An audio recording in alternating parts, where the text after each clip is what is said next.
পুজোর চাঁদার নামে তোলাবাজি, লরি চালককে মারধরের অভিযোগে চাঞ্চল্য ময়নাগুড়িতে।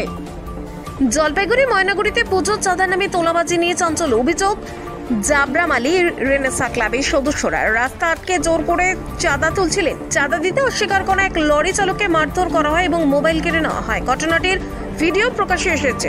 স্থানীয়দের দাবি, প্রতি বছরই একইভাবে চাঁদা আদায় ও মারধরের ঘটনা ঘটে। যদিও ময়নাগুড়ি থানার আইসি জানান লিখিত অভিযোগ জমা পড়েনি, তবে তদন্ত চলছে।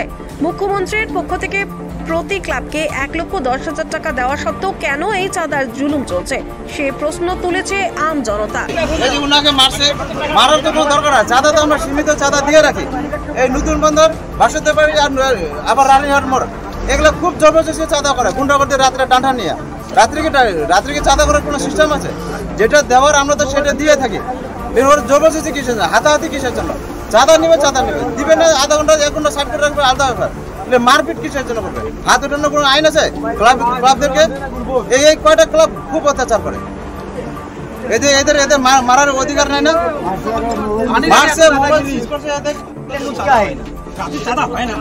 আমরা গাড়ি নিয়ে আসতেছি, ওরা আমাকে হাত দেখায়, বলে চাঁদা। বললাম কিসের টাকা? দুর্গাপূজার চাঁদা। ঠিক আছে, আমরা মানলাম।